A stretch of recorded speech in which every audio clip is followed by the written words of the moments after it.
মুক্ত বাংলাদেশ যদি আমরা তৈরি করতে পারতাম তাহলে এই শীতবস্ত্র যার প্রয়োজন তাকে বাড়িতে গিয়ে পৌঁছে দিয়ে আসতো এই মিলন চৌধুরীরা। ওটা তখন রাষ্ট্রের দায়িত্ব ছিল যে এই সমাজের মধ্যে কারা অভাবী আছে, কাদের অভাব আছে, তাদেরকে অপ্রয়োজনীয় জিনিস তাদের বাড়িতে পৌঁছে দেওয়া এটা রাষ্ট্রের দায়িত্ব ছিল। কিন্তু দুর্ভাগ্যজনক গত 53 বছরে আমরা সেরকম বাংলাদেশ গড়ে তুলতে পারিনি। বরং গত 15-20 বছরে মালয়েশিয়া, সিঙ্গাপুর সহ যে সমস্ত রাষ্ট্র অনেক উন্নত হয়েছে, যেই সব দেশে আমাদের ছেলেরা চাকরি করতে যাওয়ার জন্য পাগল, আমাদের সন্তান, আমাদের সম্পদ আরেক দেশকে উন্নয়ন করতে যায়, অথচ আমাদের মানুষদেরকে একটা শীতবস্ত্রের জন্য ঘন্টার পর ঘন্টা অপেক্ষা করতে হয়। এটা অত্যন্ত দুঃখজনক। চিকিৎসার জন্য আপনি দেখবেন শেরেবাংলা মেডিকেল কলেজে গেলে বারান্দার মধ্যে, পেশাব পায়খানার মধ্যে তারপর বসে থাকে।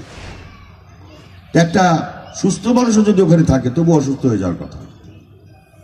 সেখানে 2 দিন 3 দিন ডাক্তারের মেলা নেই, ডাক্তার সাহেব কোথায় বেড়াইতে গেছে, পিকনিক করতে গেছে। অর্থাৎ একটা মানুষের চিকিৎসা ব্যবস্থা পাওয়া এটা রাষ্ট্রের কাছে তার অধিকার। আপনাকে চিকিৎসা আপনার বাড়িতে পৌঁছে দেবে, এটা রাষ্ট্রের দায়িত্ব। সেই বাংলাদেশটা আমরা গড়ে তুলতে পারি নাই। তো এইরকমই কি একটা বাংলাদেশ থাকবে? থাকতে পারে। আমাদের না হয় বয়স হয়ে গেছে, কিন্তু আমাদের পরবর্তী প্রজন্মটা তো রয়ে গেছে।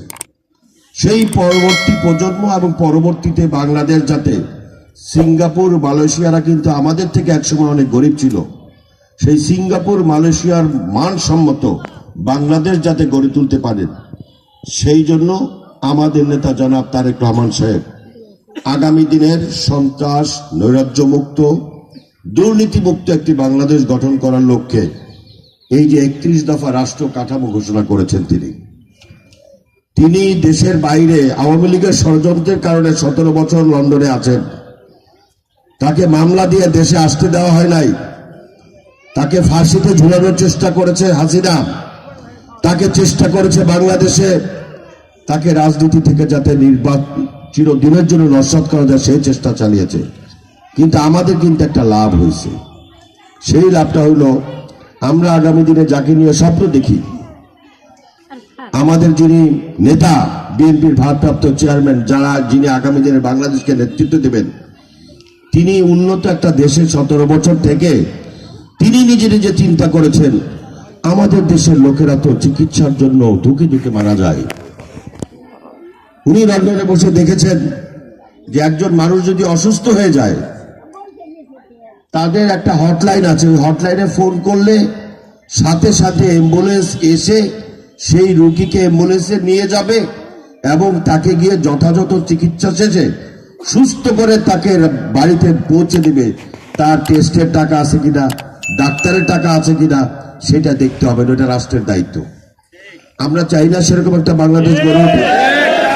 সেই রকম একটা বাংলাদেশ গড়ার পরিকল্পনা আমাদের নেতা জনাব তারেক রহমান সাহেব নিয়েছেন।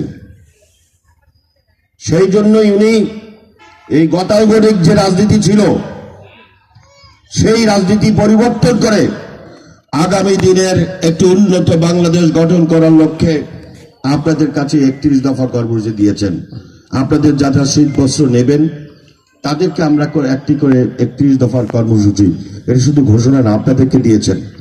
আপনাদের যদি কোনো পরামর্শ থাকে এখানে সংশোধন করার, যদি আপনারা মনে করেন যে না এখান থেকে আরো কিছু বাড়াতে হবে অথবা কমাতে হবে, সেটাও আমাদের লোকদের মাধ্যমে আপনারা পৌঁছাবেন, আমরা আমাদের নেতার কাছে পাঠিয়ে দেব। লোকজনের স্লোগান একটু বেড়ে গেছে, কোনদিন তাদেরকে বিএনপির মিছিল মিটিং এ পাওয়া যায় নাই, হঠাৎ করে দেখি তারা বিএনপির নামে, তারাই এখন আসল বিএনপি। এদের ব্যাপারে আপনাকে সতর্ক থাকতে হবে। এরা কিন্তু বিভিন্ন জায়গায় আওয়ামী লীগের প্রেতাত্মা, বিভিন্ন জায়গায় বিএনপির নাম ভাঙিয়ে, খালেদা জিয়া, তারেক রহমানের নাম ভাঙিয়ে হাটে ঘাটে বাজারে বিভিন্ন জায়গায় চাঁদাবাজি, টেন্ডাবাজি, ধান্দাবাজি করতেছে। আমাদের নেতা জনাব তারেক রহমান সাহেব পরিষ্কার ভাষায় বলেছেন এই নব্য বিএনপি আমাদের প্রয়োজন নাই। যারা বিএনপি নেবে চাঁদাবাজি করবে, মানুষকে জুলুম করবে, নির্যাতন করবে, তাদেরকে আপনারা গ্রেফতার করে অথবা পুলিশের হাতে দিয়ে তাদেরকে পুলিশের হাতে তুলে দিন। আইন শৃঙ্খলা বাহিনী হাতে তুলে দিন, তাদের বিচার করা হবে আইনের আওতায়। এবং কাতারের আমির তার জন্য একটা স্পেশাল বিমান পাঠিয়েছেন, হাসপাতালের সুযোগ সুবিধা সহ। তো সম্মান দেওয়ার মালিক তো আল্লাহ। সেনাবাহিনীর প্রধান যাওয়ার আগে তার সঙ্গে দেখা করে আসছেন, আর এই ক্যান্টনমেন্ট থেকে বেগম খালেদা জিয়াকে এক কাপড়ে বের করে দেওয়া হয়েছিল। তার জন্য একটু দোয়া করবেন। বিএনপির বিরুদ্ধে এখনো ষড়যন্ত্র চলতেছে, তারেক রহমানের বিরুদ্ধে এখনো বিভিন্ন রকমের দেশি বিদেশি ষড়যন্ত্র চলতেছে। এই ষড়যন্ত্র মোকাবেলা করে আমরা যাতে আমাদের মনের মতো, আশার মতো, আকাঙ্ক্ষার মতো একটি বাংলাদেশ আমরা গড়ে তুলতে পারি, সেই ষড়যন্ত্র ছিন্ন করে জনাব তারেক রহমান সাহেব যাতে আমাদের মাঝে এসে আগামী নির্বাচনে নেতৃত্ব দিতে পারেন, সেই জন্য আপনারা দোয়া করবেন।